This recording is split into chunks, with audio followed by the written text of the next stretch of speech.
In the bustling heart of New York City, where skyscrapers pierced the sky and ambition flowed like the Hudson River, Mark Thompson sat behind his polished desk at Empire National Bank, flipping through a loan application with a dismissive sneer. The applicant, Jamal Harris, a sharp-dressed black entrepreneur seeking funding for his innovative tech startup, had everything in order: solid business plan, impressive projections, even glowing references. But Mark's gut twisted at the sight of the man's photo, his biases whispering excuses about risk factors. Little did Mark know, as he stamped "denied" in bold red ink, that this decision would unravel his carefully constructed world and force him to confront the prejudices he'd long buried under layers of corporate success. Mark leaned back in his leather chair, the hum of the air conditioner drowning out the distant traffic. At 35, he was the epitome of the self-made man. Ivy League educated, impeccably groomed, and climbing the ladder at one of the city's top banks. But beneath that facade lurked a discomfort with anything that challenged his narrow view of the American dream. Jamal's application was flawless on paper, yet Mark couldn't shake the unease. Too many unknowns, he muttered to himself, rationalizing his hesitation. He picked up the phone to call his assistant. "Sarah, send this back with the standard rejection letter. No need for explanations." As the day wore on, Mark attended meetings, schmoozed with high-profile clients, and patted himself on the back for another quarter of record approvals, for those who fit his mold. That evening, at a trendy rooftop bar in Manhattan, he met up with his friend Alex, another banker who'd navigated the cutthroat world of finance alongside him. "You look stressed, man," Alex said, clinking his glass against Mark's. "Rough day." Mark shrugged. "Just the usual. Turned down a guy who thought he could revolutionize urban tech. Risky bet." Alex raised an eyebrow. Was it really the risk, or? Mark shot him a glare. "Don't start with that PC crap. It's business." But Alex persisted, knowing Mark's history. Growing up in a conservative suburb, Mark had absorbed subtle racisms that he now disguised as practicality. He'd come out as gay in college, finding acceptance in liberal circles, but that openness didn't extend to race. "You know, diversity isn't just a buzzword," Alex said. "It could bite you in the ass one day." Mark laughed it off, changing the subject to their upcoming weekend plans. Deep down, though, a flicker of doubt stirred. Had he been fair? The next morning, the bank buzzed with rumors. Empire National was being acquired by a rising fintech giant, Innovatech Solutions, known for its inclusive policies and groundbreaking apps. Whispers of layoffs and restructuring filled the corridors. Mark, ever the opportunist, saw it as a chance to shine. He prepared a presentation on his department's achievements, highlighting his discerning approval process. As the staff gathered in the conference room, the doors swung open, and in walked the new CEO, Jamal Harris. Mark's heart plummeted. The man he'd dismissed yesterday now commanded the room with effortless charisma, his tailored suit accentuating his confident stride. "Good morning, team," Jamal said, his voice warm yet authoritative. "I'm excited to lead us into this new era." Eyes darted to Mark, who forced a smile, his mind racing. How could this be? Jamal's startup wasn't just any venture. It was the core of Innovatech, a company valued at billions. Mark had underestimated him, gravely. As the meeting progressed, Jamal outlined his vision. Innovation driven by diversity, breaking down barriers in finance. "We've all seen how biases can stifle potential," he said, his gaze lingering on Mark for a split second. Mark felt exposed, his denial letter burning in his memory. After the session, Jamal approached him. "Mark Thompson, right? Head of loans?" Mark nodded, swallowing hard. "Yes, sir. Welcome aboard." Jamal's smile was polite, but his eyes held a knowing glint. "I look forward to working with you." Over the following weeks, the integration brought chaos. Mark's team scrambled to adapt to new protocols emphasizing equitable lending. He found himself reviewing applications he'd previously ignored, including those from minority-owned businesses. Jamal's presence was everywhere, leading workshops on unconscious bias, sharing stories of his own struggles as a black gay man in tech. "Wait, gay?" Mark overheard it in a casual conversation, and it hit him like a thunderbolt. Jamal was out and proud, married to a successful architect, advocating for LGBTQ plus rights alongside racial justice. This revelation stirred something in Mark. He'd always kept his own sexuality compartmentalized. Dates in private, no office talk. Seeing Jamal's unapologetic authenticity challenged him. One evening, after a long day, Mark stayed late, poring over files. Jamal knocked on his door. "Burning the midnight oil?" Mark looked up, startled. "Just catching up." Jamal entered, closing the door. "I reviewed some past decisions. Interesting patterns." Mark tensed. "Sir, Jamal held up a hand. "Call me Jamal. And relax. I'm not here to fire you. Yet." Their conversation stretched into the night. Jamal shared his journey. Growing up in Harlem, facing discrimination, building his empire from scratch. That lone denial? It wasn't the first. But it fueled me. Mark confessed his biases, the fear of the unknown. "I was wrong. About you, about a lot." Jamal nodded. Acknowledgement is the first step. As they talked, a connection sparked. Not just professional, but personal. Mark felt seen, vulnerable in a way he hadn't before. Days turned into months, and the bank's culture shifted. Mark implemented changes, approving loans for diverse entrepreneurs, watching their successes unfold. But personally, he grappled with guilt and attraction. Jamal was married, happily so, but their late-night discussions blurred lines. Mark questioned his choices. Why had he hidden his true self? Why let prejudice guide him? One pivotal night, during a company retreat in the Hamptons, tensions peaked. Over drinks by the fire, Jamal opened up about his marriage struggles. His husband traveling constantly, emotional distance growing. Mark, emboldened by whiskey, admitted his feelings. "I've never met someone like you. You challenge everything I thought I knew." Jamal's eyes softened. "Mark, I'm flattered, but I'm committed." Yet, the air crackled with unspoken possibility. The retreat ended, but the conflict lingered. Back in the city, Mark threw himself into work, avoiding Jamal. But fate intervened when Jamal's marriage hit a breaking point. His husband filed for divorce, citing irreconcilable differences. Jamal confided in Mark, seeking solace. "I thought we had it all, but love isn't enough without effort." Mark listened, his heart aching. In that vulnerability, their bond deepened. As the bank thrived under Jamal's leadership, Mark faced his own crossroads. Colleagues noticed the chemistry, whispering about favoritism. Social media buzzed with rumors, amplifying societal debates on workplace romances, interracial relationships, and queer dynamics in corporate America. Mark pondered. Was pursuing this worth the risk? The scandal erupted when an anonymous tip leaked to a financial blog. Empire's lone chief in cozy ties with new CEO. Headlines screamed conflict of interest, racism allegations resurfacing from Mark's past denials. Jamal called an emergency meeting. "We need to address this head-on." Mark, sweating under the scrutiny, defended their friendship. It's professional respect, nothing more. But inside, he knew it was evolving. Public backlash mounted. Activists praised Jamal's rise but questioned his judgment in keeping Mark on board. How can a man who denied loans based on race now be trusted? One op-ed read. Mark's family, conservative holdouts, disowned him further upon learning of his involvement with a black man. "You've gone too far," his father barked over the phone. Mark hung up, tears stinging. Amid the storm, Jamal and Mark met privately in Jamal's penthouse overlooking Central Park.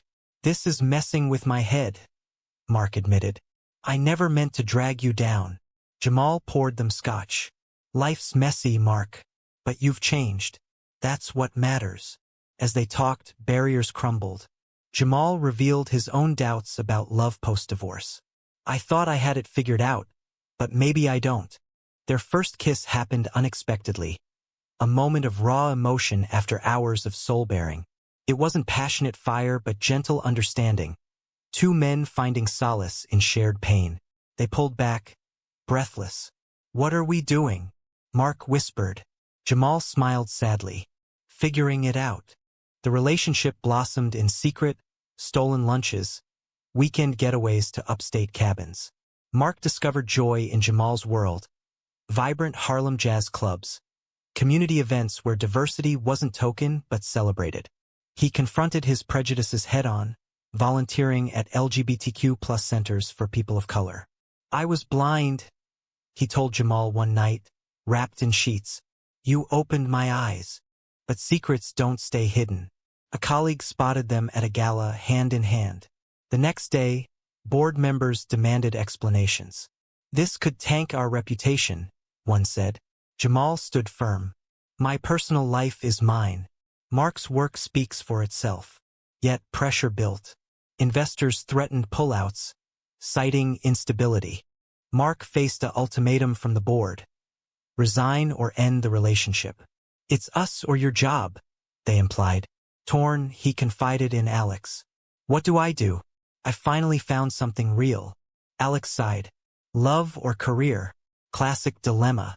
But think about the message it sends." Jamal, too, wrestled with choices. His ex-husband reappeared, pleading for reconciliation. "We can fix this," he said. Jamal hesitated, memories flooding back. But his heart pulled toward Mark, the man who'd grown, who'd chosen change over comfort. In a heated confrontation, Mark and Jamal argued. "If I stay, it'll destroy you," Mark said. "Maybe we should stop." Jamal grabbed his arm. "No, we fought too hard." Their passion ignited debates within. Was this love or rebound? Could they overcome societal hurdles? As the crisis peaked, a whistleblower revealed Mark's past denials weren't isolated. Systemic bias riddled the bank. Protests erupted outside headquarters, demanding accountability. Jamal addressed the crowd. "We're reforming from within. Change starts with us." Behind closed doors, he proposed to Mark, "Marry me. Let's show the world love wins." Mark, stunned, laughed through tears. "Is this real?" But doubts lingered: timing, optics, readiness. The proposal hung in the air like a promise, but reality crashed in. Media frenzy intensified, labeling their story from rejection to romance. A corporate fairy tale or farce? Pundits debated on cable news. Was Jamal tokenizing Mark for PR? Did Mark's redemption arc excuse his racism? Social media split. Supporters hailed it as progress. Critics decried it as performative. Mark's mental health frayed. Nightmares of his denial letter haunted him, symbolizing lost opportunities. He sought therapy, unpacking layers of internalized homophobia and racism. "I thought coming out was enough," he told his counselor. "But I was wrong." Sessions revealed his father's influence, a man who disapproved of Mark's sexuality while preaching colorblindness that ignored inequality. Jamal, meanwhile, navigated board politics. Allies rallied, but conservatives pushed for his ouster. "This distraction is costing us," they argued. Jamal countered with data. Under his tenure, diverse loans surged, profits climbed. Inclusion isn't optional. It's essential. Their relationship tested boundaries. A weekend in San Francisco attending Pride brought joy, parades, acceptance, but also scrutiny. Paparazzi snapped photos, fueling tabloids. Back home, Mark's apartment was vandalized with slurs, a stark reminder of hatred. In a moment of vulnerability, Jamal shared his fears. "I built this company to prove I belonged. Now it's all at risk because of us." Mark held him. "We're stronger together." But Jamal's ex lingered, offering stability without drama. "Think about it," he texted. Mark confronted his past head-on, reaching out to denied applicants, apologizing personally. One, a Latina entrepreneur, forgave him. People change. It bolstered his resolve. At a company town hall, he spoke publicly. "I was wrong, biased, but I'm committed to better." Applause mixed with boos, reflecting divided opinions. High drama unfolded when Jamal's board vote approached. Leaks suggested a tie. Mark offered to step down. "For you." Jamal refused. "We face this together." The night before, they dined at a quiet bistro, reminiscing. Remember that denial? Jamal teased. Mark groaned. Worst mistake ever. Jamal smiled. Best thing that happened. Brought us here. The vote passed. Jamal retained, with conditions. Transparency, no favoritism. Relief washed over them, but challenges persisted. Mark's promotion was stalled, whispers of nepotism echoing. Their love deepened amid adversity. Holidays with Jamal's family in Harlem opened Mark's eyes to warmth he'd missed. Your family now, Jamal's mother said, embracing him. Contrastingly, Mark's parents remained distant, prompting him to cut ties. I choose happiness. A turning point came at an industry conference. Jamal keynote on equity, inviting Mark on stage. This man taught me forgiveness. The audience erupted, shifting narratives from scandal to inspiration. Yet not all was rosy. Jealousy crept in when Jamal's ex attended, sparking arguments. Do you still love him? Mark accused. Jamal reassured, but seeds of doubt grew. Trust became their battleground.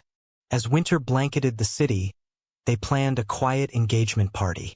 Friends toasted their journey, but an uninvited guest, Jamal's ex, crashed, declaring undying love. Chaos ensued, fists nearly flying. Mark stormed out, questioning everything. The fallout from the party lingered like a bad hangover. Mark holed up in his apartment, ignoring calls. How could you let him in? He texted Jamal. Jamal arrived, pounding on the door. Let me explain. Inside, truth spilled. He's history. You're my future. Reconciliation came with promises. Therapy together, boundaries set. Society's gaze intensified. A documentary crew approached, wanting their story. It could humanize us, Jamal said. Mark hesitated. Or exploit. They declined, valuing privacy over publicity. Professionally, Mark excelled, leading a diversity initiative that garnered awards. Personal growth mirrored. He advocated for queer rights, marching in protests. Jamal beamed with pride. You've come so far. But external conflicts arose. A rival firm poached talent, blaming instability at Empire. Lawsuits from former employees alleged discrimination under old regimes. Jamal testified, Mark by his side. We're cleaning house, he declared. Intimacy evolved, focused on emotional connection. Late nights discussing dreams, starting a foundation for underrepresented entrepreneurs. Our legacy, Jamal called it. A health scare jolted them. Jamal's routine checkup revealed high blood pressure, stress-induced. Mark insisted on changes, vacations, balance. They escaped to Hawaii, beaches mending wounds. Under palm trees, they renewed vows of commitment. No more hiding, Mark said. Back in New York, wedding plans began. Venue hunts, guest lists, blending worlds. Mark's estranged sister reached out, supportive. I'm happy for you. Healing fractures. Drama peaked with a corporate espionage twist. An insider leaked sensitive data, fingers pointing at Mark due to his past. I didn't do it, he protested. Investigations cleared him, exposing a disgruntled board member. Vindication came, but trust eroded temporarily. Through it, their bond strengthened. Jamal proposed again, properly, on the Brooklyn Bridge at sunset. Will you? Mark accepted, rings exchanged. As the wedding neared, societal debates raged. Bills targeting LGBTQ+ rights loomed, prompting activism. They lobbied, voices amplified by status. On the eve, doubts resurfaced. Are we ready? Mark asked. Jamal nodded. We've weathered storms. This is our calm. The ceremony, intimate in Central Park, symbolized unity. Vows exchanged. From adversaries to allies to lovers. Cheers echoed. Post-honeymoon, they launched their foundation, empowering others. Success stories poured in, validating choices. Yet questions lingered. Had Mark truly atoned? Was their love genuine or circumstance-born?